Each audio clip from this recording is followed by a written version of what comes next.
শুধু আমি বলবো আপনাদের একটু ধৈর্য ধরতে হবে। এখনই সব দাবি পূরণ করার জন্য জোর করা, প্রতিষ্ঠানে ঢুকে ব্যক্তিবিশেষকে হুমকির মধ্যে ফেলা, মামলা গ্রহণের জন্য চাপ সৃষ্টি করা, বিচারের জন্য গ্রেফতারকৃত ব্যক্তিকে আদালতে হামলা করে আগেই এক ধরনের বিচার করে ফেলার যে প্রবণতা, তা থেকে বের হতে হবে। ছাত্র জনতার বিপ্লবের গৌরব ও সম্ভাবনা এসব কাজে ম্লান হয়ে যাবে। নতুন বাংলাদেশ গড়ার প্রচেষ্টা হইতে ব্যাহত হবে। রাতারাতি এই পরিস্থিতি থেকে উত্তরণ কঠিন। নড়বড়ে এক কাঠামো, আমি বরং বলবো জনস্বার্থের বিপরীতমুখী এক কাঠামোর উপর দাঁড়িয়ে আমাদেরকে দেশ পুনর্গঠনের কাজে হাত দিতে হয়েছে।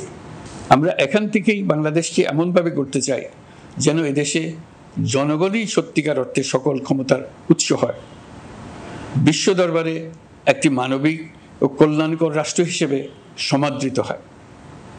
তরুণ প্রজন্ম, শিক্ষার্থী ও জনতার আত্মত্যাগের প্রতি সম্মান জানাতে রাষ্ট্র সংস্কারের কাজে সফল আমাদের হতেই হবে।